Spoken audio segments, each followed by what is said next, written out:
fechas señaladas como la Navidad, los cumpleaños o aniversarios, es muy común que nos acordemos de esos seres queridos que ya fallecieron.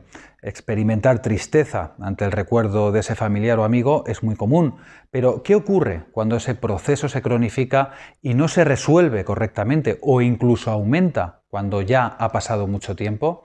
Hoy en Si Conoce hablaremos del duelo. La pérdida de cualquier ser querido ocasiona un intenso estrés emocional a todas las edades y moviliza en el individuo un largo periodo de duelo que suele dividirse en fases.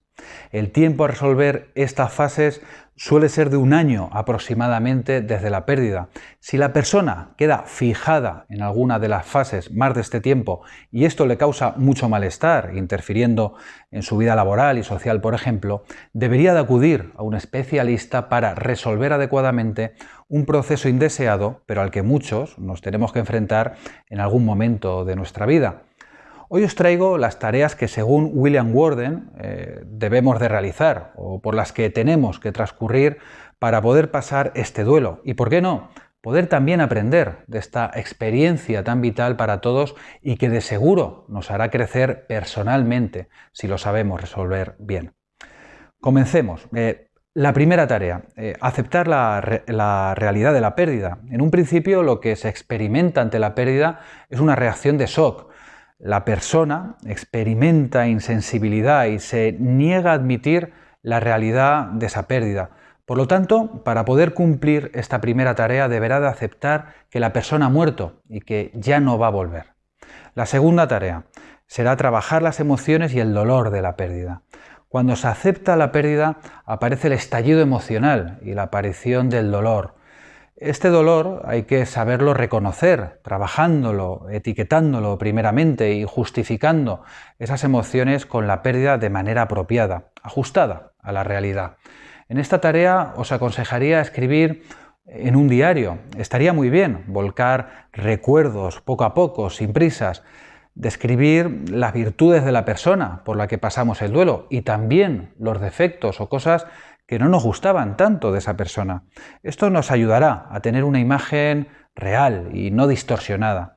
Muchas personas tienden a idealizar a la persona fallecida, evitando considerar los defectos de esta, no ayudando a procesar correctamente el trauma.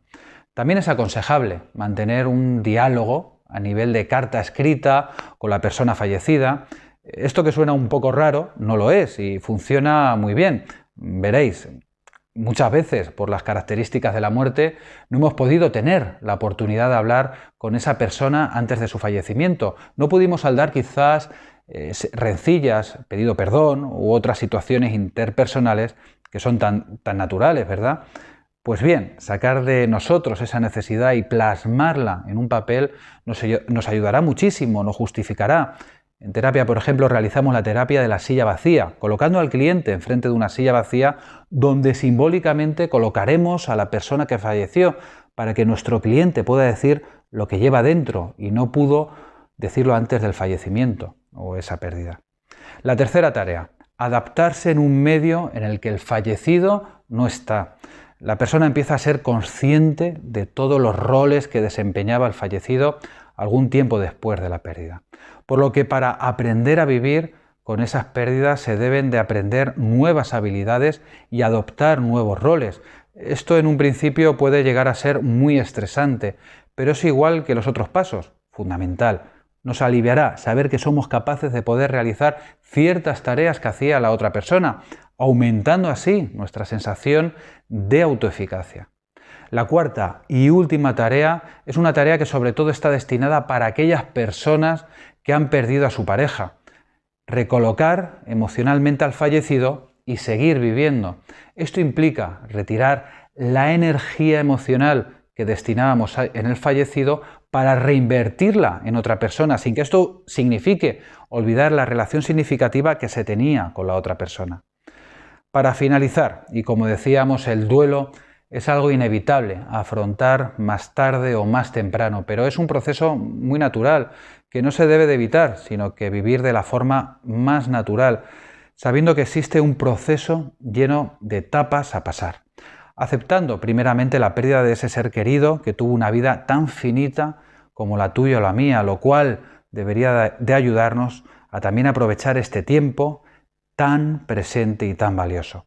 Me despido de vosotros, no olvidándome de recordarte que si te ha gustado el vídeo, nos des un like, que dejes tu comentario opinando sobre el duelo o diciéndonos qué podemos hacer o mejorar. Y también, ¿por qué no? Si lo deseas, puedes suscribirte.